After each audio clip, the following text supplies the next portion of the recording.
రాష్ట్రంలో బీసీ నాయకులంతా ఏకమై ఆ ప్రభుత్వంపైకి తిరగబడే ప్రయత్నం మనకు కనిపిస్తుంది. ఎందుకంటే బీసీలు కులగణన జరిపిన తర్వాత బీసీలని తక్కువ శాతం చూపించడం పైన పెద్ద ఎత్తున గుర్రుగా ఉన్నారు బీసీ నాయకులతో పాటు ప్రతిపక్ష పార్టీలు కూడా.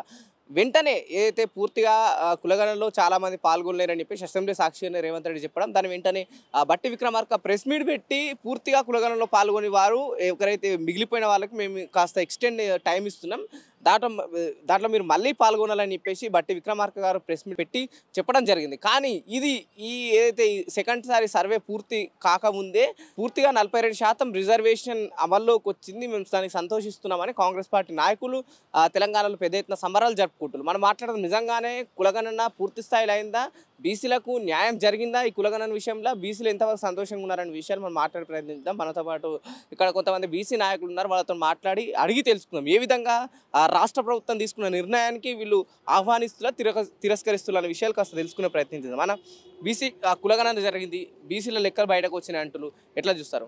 ముందుగా ఈ రాష్ట్ర ముఖ్యమంత్రి బీసీలకు ప్రధాన ద్రోహి. ఎందుకంటే గత ప్రభుత్వం మా గౌరవ మాజీ ముఖ్యమంత్రి కేసీఆర్ గారు ఉన్నప్పుడేమో బీసీల కులగణన కుటుంబ సర్వే చేసినప్పుడు మాకు 50 నుంచి 52% వరకు కులగణన ఉండే.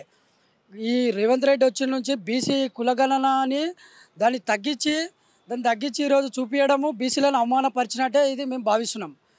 ముఖ్యంగా మరి గత అసెంబ్లీ ఎలక్షన్లో కూడా ఈ ఈ పనికిరాని ముఖ్యమంత్రి రేవంత్ రెడ్డి గారు మరి కామారెడ్డి సభలో నిండు సభలో కూడా బీసీ డిక్లరేషన్ అని చెప్పి పెద్ద బీసీలను మభ్యపెట్టే కార్యక్రమంతో ఈరోజు గద్దెనెక్కి ఈరోజు బీసీల ఓట్లు దండుకొని ఈరోజు బీసీల పర్సంటేజ్ తక్కువ వేసి అంటే మమ్మల్ని మనం కించపరచడం అంటే ఇది ఈ మా బీసీ జాతికే మొదటి ముద్దాయి ఈ గౌరవ ముఖ్యమంత్రి రేవంత్ రెడ్డి గారు. అంటే ఇప్పుడు రేవంత్ రెడ్డి ప్రతిష్టాత్మకంగా తీసుకున్న ఈ కులగణాన్ని లెక్కలు మేమే ఎక్కడ కూడా దేశంలో ఎక్కడ కూడా బయట పెట్టలేరు. మేము కులగణన చేసినాం, దాదాపు 50 రోజుల పైగా కులగణన చేసినాం.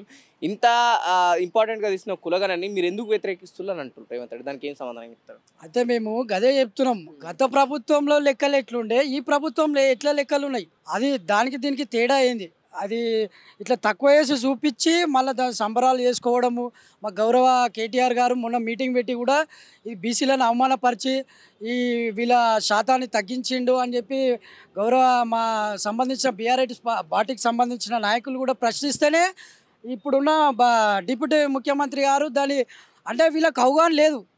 యాక్చువల్లీ ఊర్లలో బీసీలు ఎంతమంది ఉంటారు, రాష్ట్రంలో ఎంతమంది ఉంటారు అనేది అవగాహన లేదు. ఎందుకు వాళ్ళ అధికారంలో దాదాపు 15 నెలలు అయింది అధికారంలోకి వచ్చి, అంటే 15 నెలలు అయి వచ్చింది కానీ ఇప్పుడు మన ఊర్లలో ఇప్పుడు జనాభా ఎంతమంది ఉంటారు అనేది ఫస్ట్ ఆఫ్ ఆల్ ప్రభుత్వాన్ని నడిపించే తెలివితేటలు వీళ్ళకి లేవు. ఎందుకంటే తెలివితేటలు లేవు. అసొంటిది బీసీలు ఎంతమంది ఏందనేది తెలుసుకోరా? ఎందుకు అంత మాట ఎందుకు అన్నారు? ఇప్పుడు చాలామంది సీనియర్ లీడర్లు కాంగ్రెస్లో ఉన్నారు కదా, వాళ్ళకు ఈ అడ్మినిస్ట్రేషన్ మెయింటైన్ చేస్తలేదా? 100% అడ్మినిస్ట్రేషన్ అనేది వాళ్ళ దగ్గర లేదు. ఎందుకంటే వాళ్ళకు అవగాహన లేదు.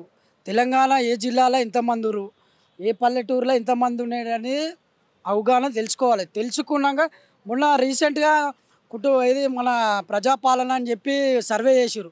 ఆ సర్వే చేస్తే కూడా మనకు వాళ్ళు పెట్టిన అధికారులు వాలంటీర్స్ కూడా వచ్చి కూడా ఒక ఇంటికి వస్తారు, ఒక ఇంటికి రాలేరు.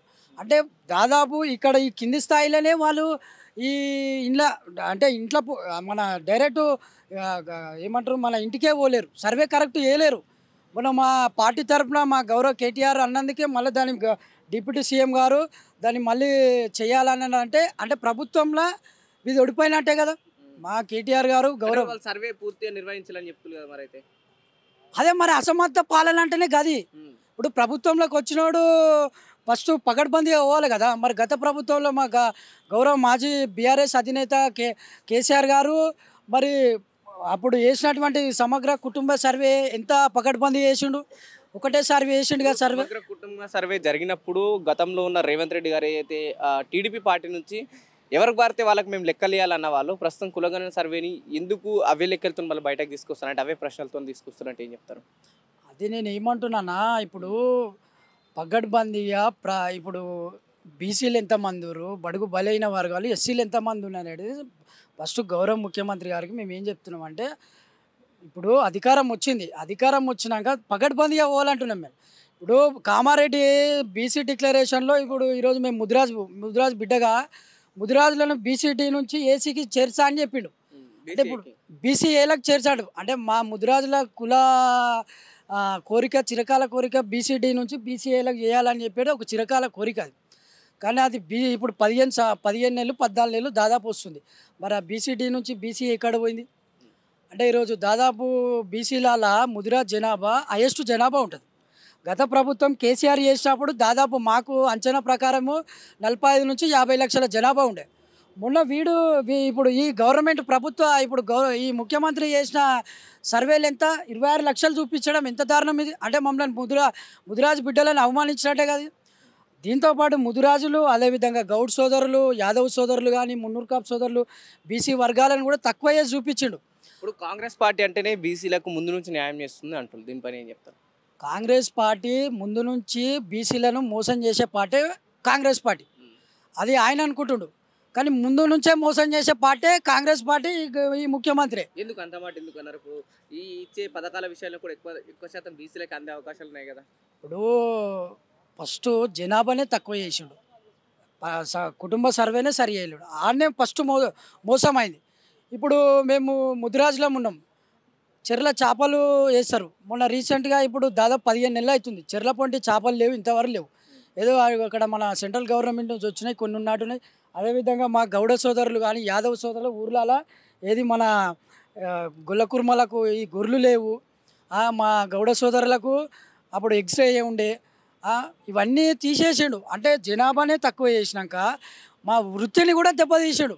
మరి ఇది తెలంగాణలో ఉన్న కాంగ్రెస్ పార్టీలో ఉన్న బీసీలు, కాంగ్రెస్ పార్టీలో ఉన్న బీసీ నాయకులు, మినిస్టర్లు, నాయకులు మరి వాళ్ళు ఆలోచన చేసుకోరా? గత ప్రభుత్వంలో కేసీఆర్ బీసీలని కడుపులో పెట్టుకొని చూసిండు, అది మాకు తెలుసు. అది ఎందుకంటే మేము ఆ విధంగా మాకు ఒక ఉపాధి దొరికింది. మరి ఎట్లుందంటారు కాంగ్రెస్ పాలనకు బీఆర్ఎస్ పాలన?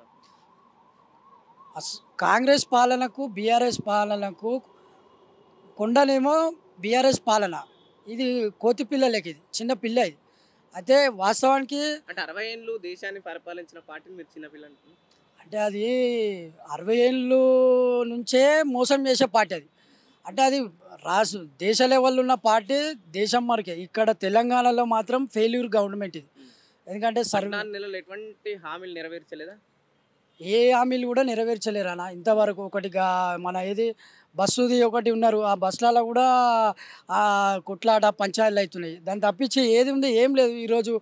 ఈరోజు ఒక పేదవాడు ఒక అమ్మాయి పెళ్ళి చేయాలంటే కూడా గత ప్రభుత్వంలో మా కేసీఆర్ గారు ఉన్నప్పుడు ఇంత గుంటటి జాగా అమ్మి పెళ్ళిళ్ళు చేసే అవకాశం ఉండే. ఇప్పుడు అవి అమ్మి చేద్దామంటే కూడా ఇంత రూపాయి ఉడతలేదు. అంటే రియల్ ఎస్టేట్ కానీ మార్కెట్ వ్యవస్థ అనేది మొత్తం దెబ్బతిన్నది. ఈరోజు తెలంగాణ ప్రభుత్వం ఇస్తానది కదా, 1,00,000 రూపాయలతో పాటు తులం బంగారం కూడా ఇస్తానది కదా ఎక్స్ట్రా. మరి 14 నెలల నుంచి ఇంతవరకు రాలేదు కదా. చెప్తున్నారు ఇప్పుడు ఢిల్లీ ఎలక్షన్ వేదికైతే తులం బంగారం మిగతా ఇచ్చినామని. కళ్యాణ లక్ష్మి అనేది పాత గవర్నమెంట్లో శాంక్షన్ అయినాయే వస్తున్నాయి. మాకు కేసీఆర్ గవర్నమెంట్లో శాంక్షన్ అయినాయే వస్తున్నాయి. తులం బంగారం ఏడొస్తుందన్న ఇంతవరకు కూడా తులం బంగారం రాలేదు. మళ్ళీ అదేవిధంగా మహిళలకు 2,500 ఇస్తా అన్నాడు, అది రాలేదు. మళ్ళీ పింఛన్లు పెంచుతా అన్నాడు, అది రాలేదు.